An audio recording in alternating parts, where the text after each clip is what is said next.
ser bispo, e quando ele abre a capa, de repente aparece milagrosamente uma Nossa Senhora pintada, que seria uma graça, uma obra divina. Só que não há nenhuma menção disso no século XVI. A primeira menção ela se dá tipo uns 100 anos depois. Então, o Gruzinski aponta que isso é uma reconstrução do imaginário. A priori não funcionava assim a questão, né? E através de uma estratégia pensada, o clero católico cria uma nova narrativa sobre como que aparece essa Virgem, e isso vai ser o start para uma explosão, né, do culto, da importância do culto da Virgem de Guadalupe, que inclusive ganha uma proporção tão grande que se torna hoje em dia a padroeira da América Latina. O Gruzinski também aponta coisas interessantes, né, que começam a chover aparições marianas no México, na segunda metade do século XVI, né, que os índios viam, se relatavam que via Nossa Senhora em várias circunstâncias. Outros tipos de milagres também eles relatavam que tinham visto, que tinham sonhado com o inferno que um anjo resgatou, ou haviam imagens chorar-sangue, ou haviam abraços de imagens se mexerem. Enfim, cresce essa narrativa milagrosa, né, cristã, e sempre que aparecia para um índio, nunca para um espanhol.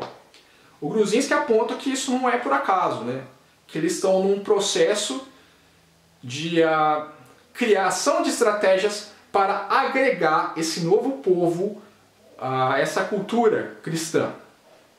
Ele fala que nada disso é inocente, tudo isso tem uma intencionalidade. Então tem várias aparições ali, e dentre todas essas aparições, escolhem a Virgem de Guadalupe, que eles acham a mais conveniente, para ser algo que simbolizaria essa junção, essa unidade entre indígenas, mexicas e espanhóis. Beleza? Então essa que é a pira que ele trata, né, nessa Guerra das Imagens.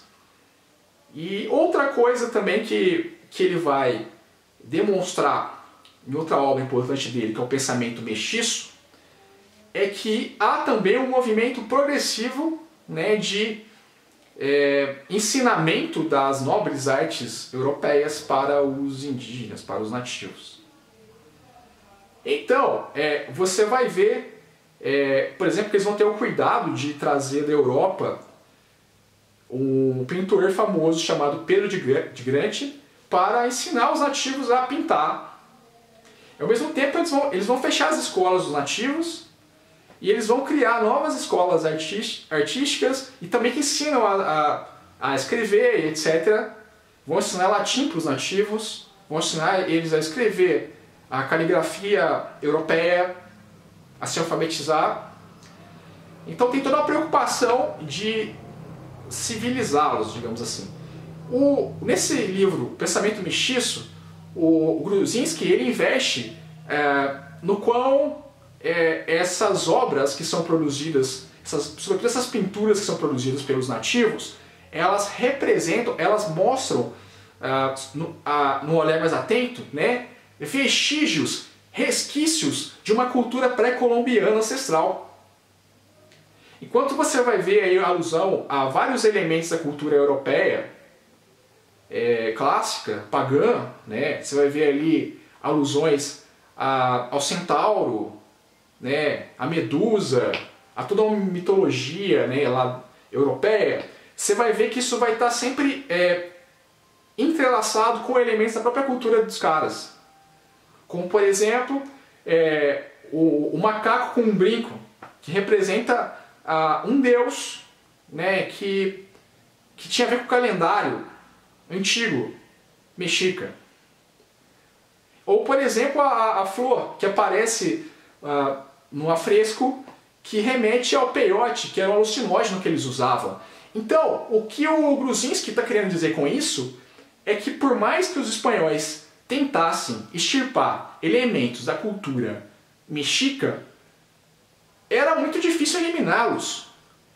E eles vão sobreviver, transcender aos tempos e chegar até os dias atuais. Em síntese, o Gruzinski vai dizer que o México ele se funda a partir da união de 3 povos principais, né, que são os europeus, os nativos, os indígenas e depois chegam os africanos. Nenhum desses povos está vivendo conforme vivia até então. Todos os 3 povos estão em situações completamente novas. E no resultado disso surge um modelo de sociedade híbrido completamente novo, diferente de qualquer coisa que houvesse no mundo até então.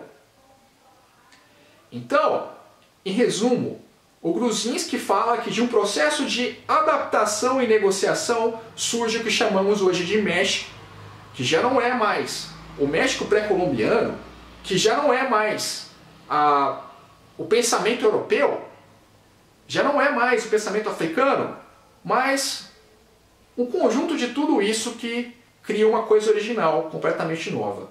Bom, é isso que eu tinha para falar por hoje. Tchau!